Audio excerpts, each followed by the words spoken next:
Ladies and gentlemen, once and for all, let's get ready to rumble 12 rounds for the undisputed heavyweight championship of the world. Introducing first, fighting out of the blue corner, wearing the white trunks with black trim and weighing in at 212 1/4 pounds. He's originally from St. Louis, Missouri, now lives in Wilmington, Delaware. This Olympic gold medal champion has a professional record of 31 victories without a loss, 21 by knockout. He is the former undisputed and undefeated light heavyweight champion of the world and the only king of that division ever to win the heavyweight title in the history of boxing. Because he never lost that title in the ring, he is still recognized by many, including Boxing Illustrated and Ring Magazine, as the heavyweight champion. Ladies and gentlemen, the undefeated man who brings the Jinx, Michael Spinks.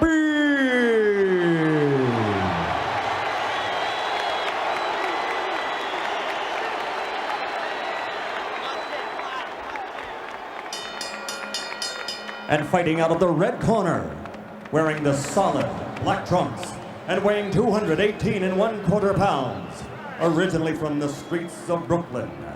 He passed through the hometown of the late great trainer of champions, Customato, Catskill, New York, and he now lives in North New Jersey. His professional record, 34 consecutive victories with 30 knockouts, including 26 KOs in 5 rounds or less, and 15 in the first round alone.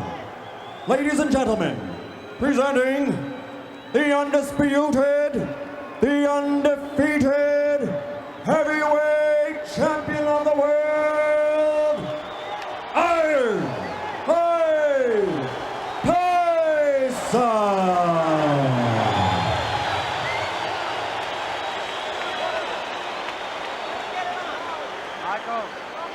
And Larry, as referee Frank Cappuccino begins to issue final instructions, let me ask about one possibility. In the dressing room. Are there any Listen to questions this. by either of you? All right, both of you touch gloves. Good luck to both of you. Could it be that this eerie atmosphere is what Butch Lewis wanted? I don't think anybody is smart enough to figure how everybody would react to that.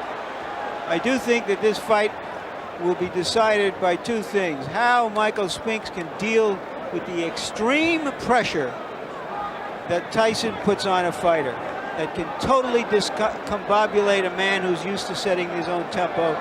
And secondly, what happens when Tyson hits him? Because he figures to get hit in this fight somewhere harder than he's ever been hit before. I see that Michael Spinks is a little tight. His legs are not as loose as they normally have been in the past. Now watch Tyson jump right into his chest.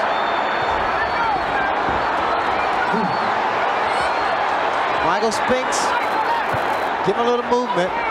Keep those hands high. Very, Spinks very high. stepping in. All right, stop punching. Whoa, whoa. Hey, Mike, knock it off, man. Knock it off.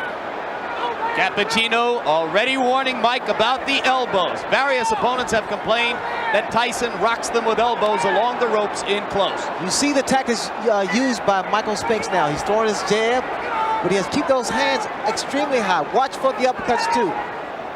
Tyson landed a left hand in close quarters, and now Cappuccino goes to work again. Tyson not afraid, as we expected, and Spinks ready to mix it up with him. Tyson along the ropes doing damage. Michael Spinks has to keep moving because every shot. Oh, Uppercut landed inside, and Spinks went down. It was the left uppercut. I was surprised there was a body shot that put him to the canvas. And that is the first time Michael Spinks has ever been down in a professional fight. And he's down again and in serious trouble. A right hand right on the chin. 6, 7, 8. He's not going to make it. It's all over.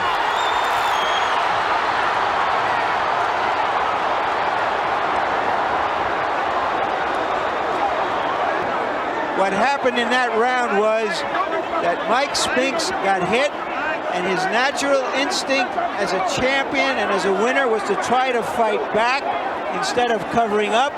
And because he wanted to fight back, he got knocked out.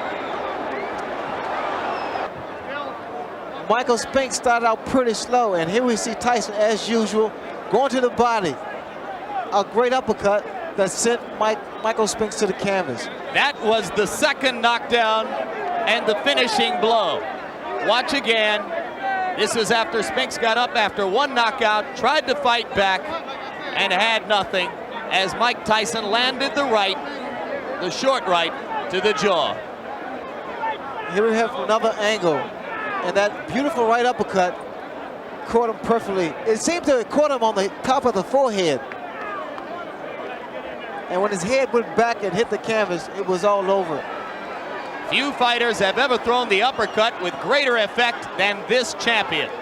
Another thing, Jim, is when a guy gets knocked down for the first time, you never know how he's going to react to that. When I was knocked down by Kevin Howard, I knew fully well to maintain my composure, clear my head, tie him up. Official time, 1 minute, 31 seconds of the first round. And let's go now to Larry Merchant.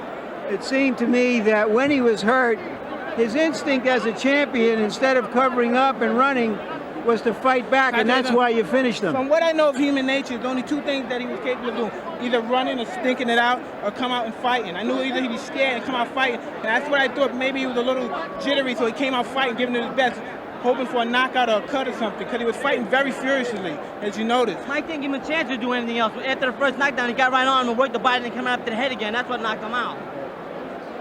Well, you know what I mean? Like I said, I'm a businessman. When it comes to business, I love fighting. And I mean, regardless of the situations outside of me, we deal with those later. But as far as my career, you know what I mean, there's no fighter like me. I was reading today, there was some fighters in the papers quoting, I don't like Mike Tyson because he's too cocky and he's arrogant. But for all the fighters that said that, you know what I mean, I let them know, there's no fighter like me, and I can beat any man in the world.